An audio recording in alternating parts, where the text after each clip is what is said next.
दोस्तों नमस्कार।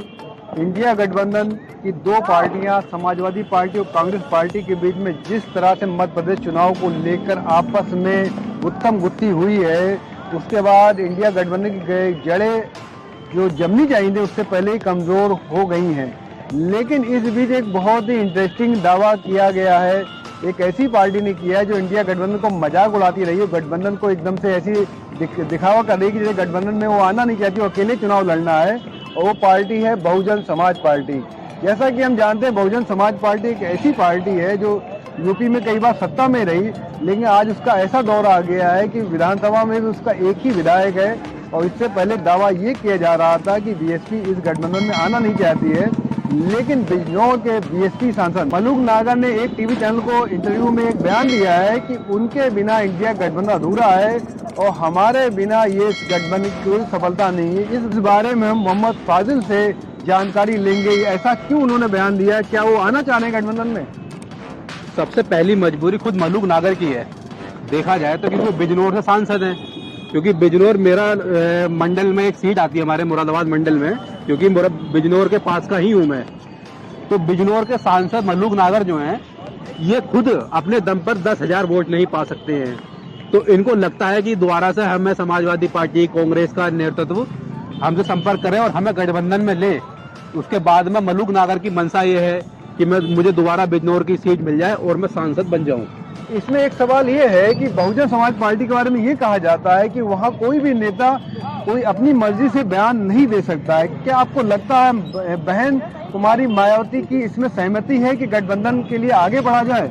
नहीं, बिल्कुल सहमति है, क्योंकि मलूक नागर जी जो है अब से नहीं, लगभग पूरे 6 महीने से, जब से इंडिया गठबंधन बना है, लगातार वो टिप्पणी कर रहे हैं और हर टेलीविजन पर जाते हैं और बोलते हैं, क्या कहते हैं जी, हमारे बगैर गठबंधन बेकार है, हम इससे दूर रहेंगे। भैया तुम्हारे बगैर बेकार है, तुम दूर हो तो तुम टिप्पणी क्यों कर रहे हो? तुम्हारी मंशा ये है कि तुम्हें गठबंधन में नहोरे किए जाएं और तुमको लिया जाए। मुझे ये लगता है कि जो ये इंडिया गठबंधन है, तो अगर बीएसपी इसमें आना चाहेगी तो बीएसपी के लिए एक दिक्कतें ये आएंगी, जो विधानसभा में उनका वोट बैंक था कुल 12% में सिमट गया था और समाजवादी पार्टी ने बहुत बड़ा जंप किया, 35% तक उनका वोट बैंक चला गया। तो बहन जी इस बात को मानेंगे कि 20 सीटों पे सहमति बना पाए?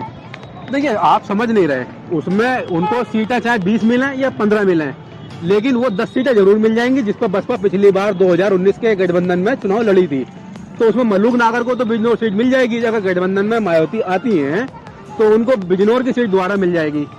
उनको चाहे 20 मिले 25 मिले, मगर उनको जरूर मिल जाएगी। अगर ये गठबंधन होता है तब क्या फर्क पड़ेगा और नहीं होता तब क्या फर्क पड़ता है? इसका ब्रीफ में आप मुझे जवाब दीजिए। फर्क तो पड़ेगा। जैसे हमारी अमरोहा लोकसभा सीट है, वहाँ चुनाव हिंदू मुस्लिम होता है। अब दलित वोटरों का कहना ये है, अगर जो मुस्लिम प्रत्याशी है कोई भी आए, अगर हमारे सिंबल पे लड़ोगे तो हम आपका प्रत्याशी संसद में भेज देंगे। लेकिन अगर आप साइकिल के सिंबल पे चुनाव लड़ते हो तो हम जो है प्रत्याशी संसद के अंदर नहीं भेजेंगे, हम अपना वोट भाजपा को शिफ्ट कर देंगे। उनका कहने का मतलब ये होता है साफ साफ। इस पे एक सवाल ये आ जाता है कि अगर बीएसपी का वोटर समाजवादी पार्टी के सिंबल को वोट नहीं देगा और समाजवादी पार्टी का कोई वोटर बीएसपी को वोट नहीं देगा तो गठबंधन सफल कहाँ होगा? ये तो 2019 के परिणाम ही दोबारा दोहराए जाएंगे इस स्थिति में।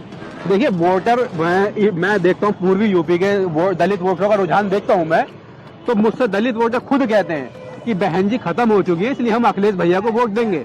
और इसीलिए अखिलेश यादव ने एक नारा दिया है, पीडीए, पिछड़ा दलित अल्पसंख्यक। उसके अंदर सब दूसरे नंबर पर जो रखा है उन्होंने, वो दलित रखा है।